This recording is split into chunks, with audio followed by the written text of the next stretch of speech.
De la bouche du cheval. Le cheval, c'est vous. Merci beaucoup, François-Xavier Bellamy, d'être là. Bonsoir. Voilà. Est-ce que vous pouvez revenir au gouvernement maintenant? On le rappelle que l'hypothèque plutôt, Bruno Le Maire est levée. En fait, je pense, pour que tous ceux qui nous regardent comprennent bien, parce que c'est difficile de suivre la confusion actuelle, le problème fondamental, ça n'est pas une nomination. Le problème fondamental, c'est ce que ces nominations voulaient dire. Depuis la dissolution qu'a voulu le président de la République, les Français ont élu un Parlement, une Assemblée nationale où il n'y a pas de majorité. Et nous avons fait le choix, il y a un an, de rentrer au gouvernement autour de Michel Barnier, parce que nous voulions d'abord empêcher que la gauche, le nouveau Front populaire allié derrière la France insoumise, ne soit le premier bloc parlementaire, et parce que nous voulions que le temps qui venait soit le plus utile possible au pays, en attendant une alternance qui sera le moment où on aura, j'espère, une vraie majorité pour agir. Mais en fait, le problème auquel on s'est trouvé confronté dans les nominations du gouvernement d'hier, c'est que ce casting voulait dire que l'Élysée reprenait la main, que c'est le président de la République qui gouvernait à nouveau, comme si il n'avait jamais perdu les élections. Qui est-ce qu'on vous a imposé? Soyez très précis. Qu'est-ce qu'on vous a imposé? Mais on n'a pas été vraiment associé à l'organisation générale du gouvernement, mais c'est pas qu'on nous a imposé quelqu'un, c'est qu'on s'est retrouvé dans un système, et tous les Français l'ont compris, des millions de Français ont compris en voyant ce gouvernement, c'était un retour à avant la dissolution. Nous étions rentrés dans ce gouvernement pour servir le pays, pas pour servir de béquille au macronisme finissant. C'est là vraiment entendu. Vous savez, sur notre antenne, il y a Jean-Michel Apathy, on le notait tout à l'heure, qui n'est pas suspect d'être particulièrement... qui disait en réalité c'est un gouvernement très LR. Il y a plein d'LR, d'anciens LR, de LR qui ont trahi, mais ça, trahir en politique, c'est pas grave. Mais enfin, il y avait beaucoup de LR ou ex-LR. Comment vous évaluez ce qui est grave ou pas grave? Moi, je pense que ce qui est dangereux, c'est de trahir ses convictions. Et nous ne voulons pas trahir nos convictions. Nous voulons bien tout faire pour tenter d'être utile au pays. C'est pas pour des postes ou des places qu'on est rentré dans ce gouvernement. On était dans l'opposition depuis 8 ans. Et nous avons en commun, chez LR, de n'avoir jamais abandonné notre parti, notre famille politique. Vous ne m'avez pas répondu. Qu'est-ce qui ne vous convient pas dans ce gouvernement à Emmanuel Macron? Que celles et ceux qui nous rejoignent comprennent bien la situation. On a pour l'instant un gouvernement démissionnaire qui est aux affaires, depuis qu'il est au journal officiel. C'est-à-dire que, par exemple, M. Lescure est ministre de l'économie et des finances. Alors, il l'est un peu théoriquement. Je ne sais pas qui gère très bien à Bercy. Est-ce qu'il a pris son bureau à Bercy? D'ailleurs, tout ça est un peu mystérieux. Je crois qu'il a le droit de nommer quelques collaborateurs. Oui, c'est ça. 5 collaborateurs. 5 collaborateurs, voilà. Bon, pour gérer l'économie, les finances et l'industrie. Bruno Le Maire a été ministre. Il a géré les affaires courantes pendant quelques heures. Donc, j'imagine à peu près à quelle heure on arrive au bureau, au ministère des Affaires. Ça, c'est l'anecdote. Enfin, pardon. 7 heures. 7 heures. Alors, de 7 heures à peu près 16 heures, il a géré, je ne sais pas très bien quoi, mais enfin, théoriquement, il était ministre de la Défense. Non. Voilà. Aujourd'hui, dans ce gouvernement tel qu'il est, qu'est-ce qui vous déplaît? Et en fait, que ce gouvernement a été composé à l'Élysée. Et là, il y a un problème de fond. On parle beaucoup de la question de la démission du président de la République. Il y a déjà dans notre histoire des présidents qui ont perdu les élections législatives. François Mitterrand, Jacques Chirac, et ils sont rentrés dans des phases de cohabitation. Le président présidait, mais n'avait plus la main sur le gouvernement.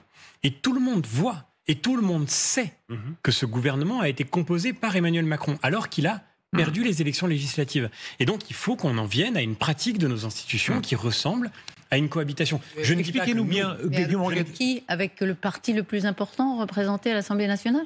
Non, avec le premier bloc parlementaire peut continuer de faire ce qu'il fait depuis un an maintenant, d'essayer de le faire au mieux. Mais on ne peut pas admettre, en fait, c'est ça qu'on a touché du doigt dans cette expérience. Et bien sûr, c'est pas simple. Et nous-mêmes, on découvre cette réalité institutionnelle qui est compliquée.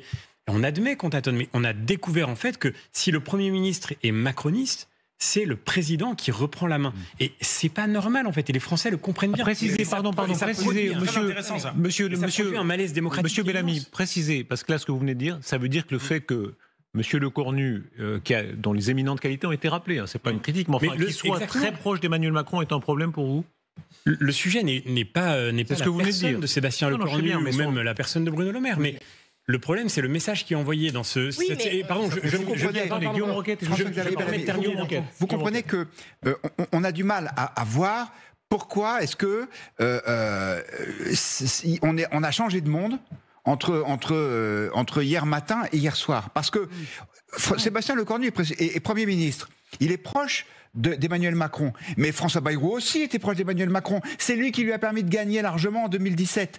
Et pourtant, vous étiez dans le gouvernement.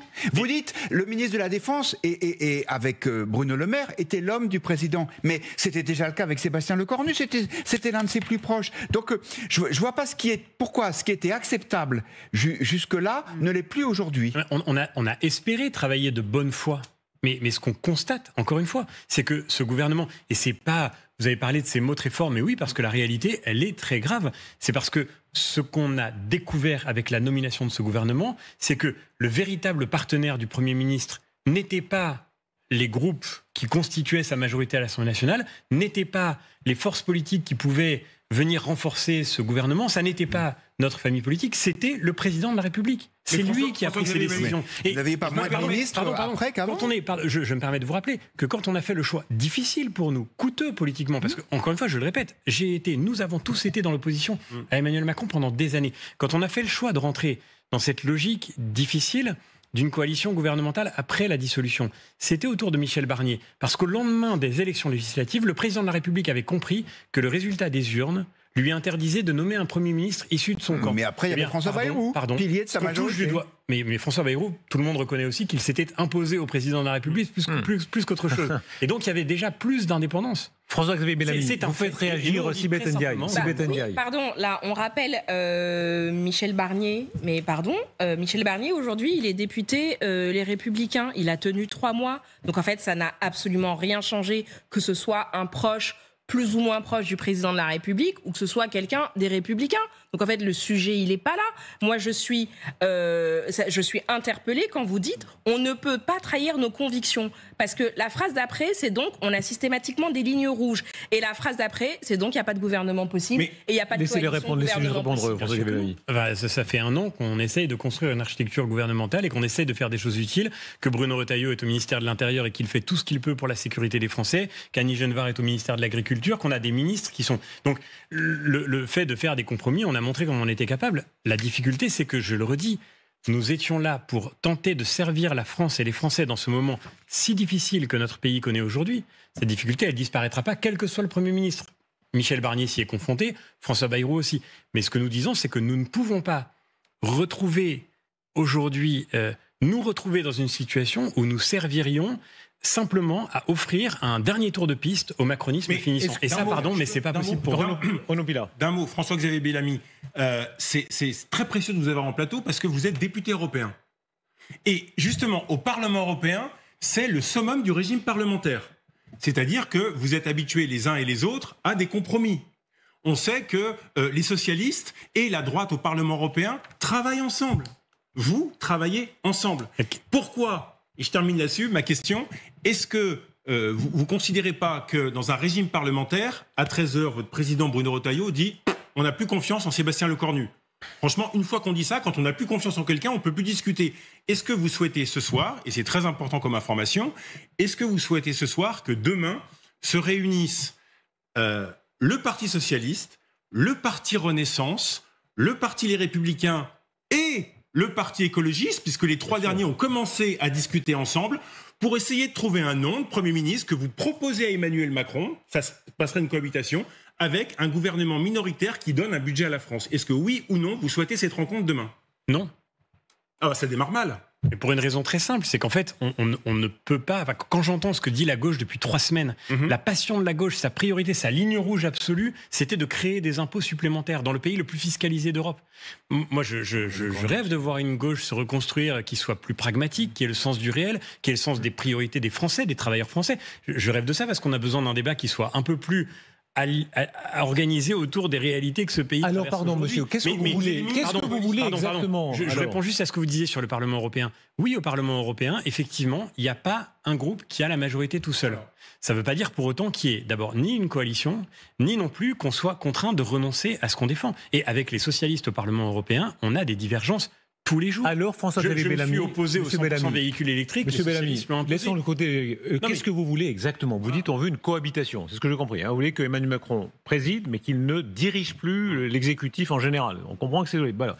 Ça veut dire quoi ? Qui serait Premier ministre dans votre monde idéal ? Si Emmanuel Macron ne compte pas démissionner, s'il ne compte pas dissoudre, que ça, c'est des choix qui lui appartiennent. Qui serait Premier ministre ? S'il compte nommer un Premier ministre, Nous, ce que nous disons, et j'en ai parlé avec Bruno Retailleau, on partagera cette conversation avec nos parlementaires, évidemment, avec tous ceux qui font vivre notre famille politique. Mais ce que nous disons aujourd'hui, c'est que pour nous, il est impossible que nous, puisqu'on a vécu cette expérience à l'instant et qu'on doit en tirer les conséquences, que nous participions de nouveau à un gouvernement qui serait dirigé par quelqu'un qui soit issu du macronisme des origines. Il faut Donc que le président de la c'est République... bien Elisabeth Martichoux. Pardon, c'est bien Elisabeth le parti Martichoux. avant le pays quand même. Bien Les sûr que Français, non. pardon, les Non, non, Français, non, laissez-moi finir. Les Français, ils attendent un budget, on ne va pas le répéter, mais c'est vrai. Pourquoi ne pas s'entendre pour une plateforme programmatique qui est vraiment destinée à construire un budget? Alors effectivement, les lignes rouges devront devenir moins rouges, un peu plus vertes, etc. Mais pour offrir un budget. Et ensuite, on arrivera au mois de janvier, on aura un budget. Et puis, il y aura les municipales, parce Elisabeth que les Français Martichoux, ne sont pas frustrés de voter. on fait ça et ensuite, depuis... la présidentielle qui tranchera Vous les pouvez pas grands nous faire débats. cette objection. Et vous aurez votre candidat. On l'espère pour vous. Mais On aura notre franchement- candidat, je vous rassure. Non, mais On fait ça, franchement- pardon, Elisabeth Martichoux, on fait ça depuis des mois. Depuis des mois. On a fait des compromis Mais vous n'êtes énormes. pas le seul. Mais bien sûr, il n'y a aucun problème. Et vous Il y a étiez, au- pardon, et vous étiez représenté. Vous l'avez dit, Bruno Retailleau, il a pu être au ministère de l'Intérieur. Mais notre Et sujet, faire ce n'est valoir, pas... vous êtes 50 députés. Notre sujet, ce n'est Vous êtes 50 Ok, députés. est-ce que je peux vous répondre? Oui. Notre Pardon. sujet, ce ne sont pas les places et les postes. Si c'était le cas, et si on préférait Un notre peu quand parti même. Je sais pas, Non, vous parlez c'est de normal. Mais pardon, cohabitation, on ne peut pas dire tout le contraire de tout. Si on préférait notre parti à notre pays, on serait toujours au gouvernement aujourd'hui. On aurait accepté n'importe quoi pour garder des places au gouvernement. Si Bruno Retailleau était intéressé par sa petite carrière personnelle, il serait accroché à son siège à Beauvau. Il a décidé précisément que ce n'était pas possible pour nous de rester dans cette équation On n'a pas sans très bien compris renoncer pourquoi, mais bon. à défendre nos convictions. C'est la première chose. La deuxième chose, Étalonné par Laurent Wauquiez, pardon, est-ce que je hein. peux juste terminer un raisonnement? Pardon, pardon. Laissez-le finir. On est bien sûr prêt à faire des compromis. On veut juste le respect de nos institutions. Quand le président de la République perd la majorité, il n'est pas possible qu'il continue de gouverner. Il n'est pas possible que le président de la République écrive le gouvernement. On ne demande pas Matignon. C'est ce que dit Attal. C'est ce que dit Attal. Et voilà, vous voyez, je suis d'accord avec Gabriel Attal, vous n'allez pas me le reprocher. Bah alors. On demande pas que LR rentre à Matignon. Nous ne prétendons pas avoir gagné les élections législatives. Et demain, quand nous aurons une majorité forte, on fera ce qu'on pense devoir faire Ouais. pour le pays. On Et baissera en massivement la en dépense attendant publique, on baissera travailler massivement les impôts. pour un accord de Aujourd'hui, on doit faire des non-censure. compromis. Mais on ne peut pas le faire sous l'autorité de quelqu'un qui, Soyons en fait, encore plus clairs, s'il vous plaît, représente Monsieur Bellamy. l'autorité d'Emmanuel Macron. En clair, vous voulez un Premier ministre Gouvernement LR. technicien. Vous Mais voulez non, un Premier pas ministre forcément. LR, On ne Retailleau. revendique Vous pas. aimeriez M. Ça peut être Retailleau. un Premier ministre issu de la société Gouverne- civile. Ben voilà. Mais bien sûr, il y a Société aucun civile, problème. on y n'existe revient. pas, ça société civile, ça n'existe pas. Attendez, il y a plein de choses qui n'existent pas et on les expérimente mais depuis bon, 2 Pardon, ans. ce Alors qui on n'existe devient pas, et on vient de le avancé. vérifier, ce qui n'existe pas dans une démocratie normale, c'est qu'un président de la République qui a perdu les élections à plusieurs reprises depuis le début de son mandat continue de faire les Vous gouvernements avez comme raison. si rien ne s'était passé. Voilà, c'est tout ce qu'on dit, c'est pas très compliqué, et toute personne qui respecte la démocratie devrait comprendre aujourd'hui que notre malaise démocratique, le malaise qu'on partage avec des millions de Français, nous a conduit à ne plus cautionner ce gouvernement François-Xavier parce Bellamy. qu'il était l'instrument pour Emmanuel Monsieur Macron de Bellamy, reprendre le pouvoir. C'est tout. vous sortez d'un colloque sur la vérité, je crois. Vous faites des colloques de philosophie. Alors vous Sors êtes d'une obligé belle de me soirée de la répondre. philo au Avec théâtre des philosophes. Antoine. Vous êtes obligé, c'est quoi le stade du colloque? À quoi reconnaît-on une vérité? Ah, voilà. Donc vous êtes obligé, les yeux devant les yeux, de me dire la vérité. Est-ce qu'il est vrai, comme tout le monde le dit, que hier, à Matignon, Monsieur Retailleau a demandé que vous entriez, vous, personnellement, au gouvernement? Je crois que Bruno Retailleau a soutenu l'idée que je pourrais rentrer au gouvernement. Pour tout vous dire, on n'en a même pas reparlé depuis. Oh. Mais je sais, non, je vous promets, je sais avec certitude que ce n'était en rien une ligne rouge. Peut-être Non, mais qu'il a eu la posé la question. bienveillance. Il a Peut-être qu'il a eu la proposé votre bienveillance de nom. penser que Il je a pourrais. proposé votre nom, c'est bien ça? Pour la Mais défense. je voudrais, Non, mais mais je voudrais- j'aimerais votre réponse Pour la là-dessus. défense. mais peut-être encore une fois, j'en ai pas reparlé avec lui depuis. Mais dans tous les cas, il est absolument Pour la certain. défense, c'est vrai que vous auriez été à la place de Bruno Le Maire? Enfin, oui. J'en sais rien. La question n'est pas les personnes. Et il est absolument Ah, certain bien, que ce n'est pas. Non, mais. Ah, là, c'est pas correct avec votre colloque, si. avec votre truc sur la Je vérité. vous promets, là. il est je n'ai pas été dans le gouvernement de Michel Barnier, je n'ai pas été dans le gouvernement de François Bayrou. Il est absolument certain que c'est pas parce que j'étais pas dans le gouvernement de Sébastien Lecornu que le gouvernement est tombé. Pardon, je ne Alors, veux pas non, mais me donner cette importance On excessive. peut poser la question Et autrement. pardon, mais si ça avait été vous et pas Bruno Le Maire à la Défense, ou aux armées plutôt, parce que c'est le nouveau nom, est-ce que Bruno Retailleau serait entré au gouvernement? Le vrai problème, c'est que dans ce gouvernement, il n'y a jamais eu autant de macronistes des origines Mais il n'y en dans a ce pas plus gouvernement. que la dernière fois, parce que vous avez le même nombre de ministres, LR, sauf erreur de ma mais part. encore une fois, c'est pas pour avoir plus de ministres. Nous, Non, mais on n'a vous- jamais compté on a les du mal à vous postes. comprendre. Moi, je pense que sur le fond, je pense que vous avez eu raison. Vous aviez raison de ne pas y aller. Parce que, enfin, au Figaro, on a un petit peu l'oreille des électeurs LR et ils sont de moins en moins macronistes, ça, je vous le confirme. Mais je pense que ça n'a pas changé fondamentalement avec la feuille de route proposée par Sébastien Lecornu par rapport à ce qu'était la feuille de route de François Bayrou. Simplement, à mon avis, ce que vous avez compris hier de façon accélérée, c'est que vos électeurs disaient stop, non. Il faut s'arrêter, et que donc vous vous êtes dit, si on y va, et à mon avis vous avez eu raison de penser ça, si on y va, on va se faire laminer aux prochaines élections. Les électeurs français, dans les enquêtes d'opinion, ils disaient que le parti qu'ils soutenaient le plus pour être au gouvernement, c'était le nôtre. Donc je ne crois pas qu'on se soit fondé sur la boussole des sondages. Ce qu'on a compris hier de façon accélérée, c'est que ce gouvernement serait dirigé par Emmanuel Macron. Et je vais vous dire la vérité d'ailleurs. La nomination de Bruno Le Maire, si je comprends bien ce qui s'est passé, elle n'est même pas le fait de Sébastien Lecornu. Bien sûr. Voilà. C'est signé Macron. Oui, mais ça, c'est régalien. Sibeth Ndiaye, la réponse là-dessus, s'il vous plaît, peut-être juste la réponse là-dessus de Sibeth Ndiaye, parce que c'est ce que dit le camp Retailleau, en gros, c'est que Emmanuel Macron, personnellement, a voulu imposer Bruno Le Maire, et que ça révèle, au-delà de la question de Bruno Le Maire, qu'on l'aime ou qu'on n'aime pas, que ça révèle un fonctionnement qui n'était pas supportable pour le LR. Là, pour le coup, ça va peut-être vous paraître étrange, mais je suis assez d'accord avec vous. C'est-à-dire qu'il faut admettre qu'en 2024, le camp du président de la République a perdu les élections. Et au fond, depuis ce moment, on essaie de tricoter des schémas politiques qui manifestement ne correspondent pas à la logique de nos institutions. Et au fond, ça nous amène de proche en proche à la situation qu'on est en train de vivre là. Mais néanmoins, attendez, c'est incroyable. Vous, Sibeth Ndiaye, vous dites ça? Sibeth Ndiaye manquait à ce gouvernement. Non mais bien sûr, force est de constater... Quel ministère voulez-vous, Sibeth Ndiaye? Je n'en veux certainement aucun. Mais force est de constater qu'en 2024... Non mais attendez, c'est incroyable. Vous, Sibeth Ndiaye, pardon, on en croit à peine nos oreilles. Vous dites qu'Emmanuel Macron devrait comprendre qu'il a perdu davantage de pouvoir qu'il ne semble le voir? Mais c'est une évidence, c'est factuel. C'est-à-dire que factuellement, on a eu moins de députés issus des partis autour d'Emmanuel Macron, que ce soit Renaissance, que ce soit le Modem ou Horizon, que nous n'en avions avant 2024. Franchement, avec des amis comme vous, on n'a pas besoin d'ennemis. C'est beau de voir qu'on peut se mettre d'accord sur un constat. Sans langue de bois. Elle est sans langue de bois.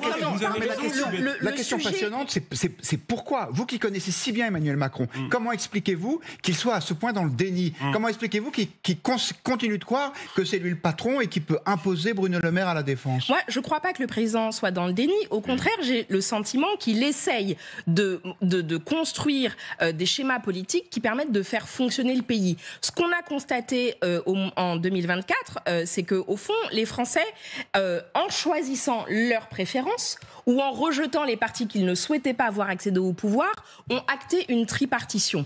Le président de la République a fait un choix avec lequel je n'étais pas d'accord à l'époque, mais en même temps, je n'étais pas en responsabilité. La dissolution. Donc, et la dissolution et le choix de mettre Michel Barnier comme Premier ministre à l'issue d'un très et trop long processus de désignation.